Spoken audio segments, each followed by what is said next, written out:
বখতিয়ার খিলজি নালন্দা বিশ্ববিদ্যালয়ে আগুন লাগিয়ে দিয়েছিল। তার কারণটা হলো একবার তার শরীর খারাপ হয়েছিল, হাকিমের ঔষধ খেয়ে তার কোনো কাজ হয়নি। নালন্দার মুখ্য আয়ুর্বেদিক বৈদ্য আচার্য রাহুল শিলবাদ্দ চিকিৎসার জন্য তাকে পরামর্শ দিয়েছিল, কিন্তু খিলজি বলেছিল আমি অন্য কোনো ধর্মের লোকের কাছে চিকিৎসা করাতে চাই না, ওই হিন্দু বৈদ্যের ঔষধ আমি খাবো না।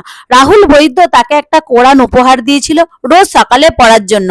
কোরআনের পাতায় ঔষধ লেগেছিল, তার আঙুলের মধ্য দিয়ে সেই ঔষধ জিভে গেলে পেটে চলে যেত। এরপর কিছুদিন পর খিলজি ঠিক হয়ে গেল।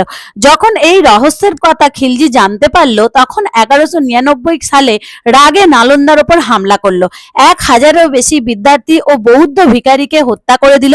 পুরো বিশ্ববিদ্যালয়ের 90 লাখেরও বেশি বই পুড়ে ছাই হয়ে গেল। বলা হয় কি এই আগুন 3 মাস ধরে চলেছিল, সমস্ত জ্ঞান এই আগুনে শেষ হয়ে গিয়েছিল। Please like subscribe.